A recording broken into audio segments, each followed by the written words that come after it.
ဒီနေ့ကတော်တော်များများကလေအရင်အနည်းကိုအရန်ခေါင်းနဲ့ထဲကြတဲ့သူတွေအတွက်ဒီညီမလေးတွေဥပမာလုပ်ငန်းယောက်ျားလေးမိန်းကလေးပေါ့နော်ဒီလုပ်ငန်းကတော့လုပ်လို့ရတာကြားမှာတော့မခွဲဘူးသို့ပေမဲ့မိန်းကလေးအများစုကတော့ပို့ပြီးတော့လုပ်ငန်းလုပ်လာကြတာတွေ့တယ် online မှာဆိုလို့ရှိရင်မိန်းကလေးအများစုကအိမ်ထဲမှာနေပြီးတော့တစ်နိုင်တစ်ပိုင်းပေါ့နော်ရှင်စလုပ်ရင်းနဲ့ငွေတွေစုတယ်ကိုဝါသနာပါတဲ့လုပ်ငန်းတွေကိုတစ်ခုချင်းကိုပုံဖော်သွားကြတယ်ဒီလိုမျိုးလုပ်ကြတာအဲ့တော့ဒီ online လုပ်တယ်ဆိုတာကတချို့ဆိုလို့ရှိရင်ဘာမှမရှိတဲ့နေရာကနေပြီးတော့ရှိအောင်ကြိုးစားကြတာတ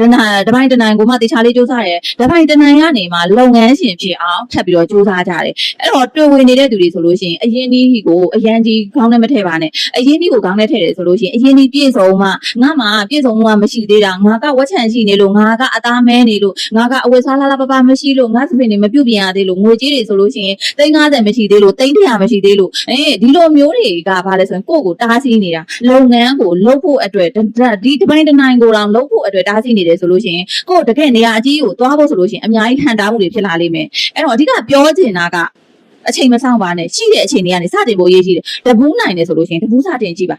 နှစ်ဘူးနိုင်တယ်ဆိုလို့ရှိရင်နှစ်ဘူးစတင်ကြည့်ပါဘူး20နိုင်တယ်ဆိုလို့ရှိရင်ဘူး20နိုင်တော့နဲ့စတင်ကြည့်ပါမဟုတ်ဘူးဆိုလို့ရှိရင်လုပ်ငန်းကဘယ်တော့မှပြည့်စုံလို့စမယ်ဆိုတာမရှိဘူးရှိတဲ့အချိန်အနေနဲ့စပါလို့ဒီဘက်ကဒီနေ့ကတိုက်တွန်းပေးချင်ပါတယ်ကဲအားလုံးပဲကျေးဇူးပါရှင်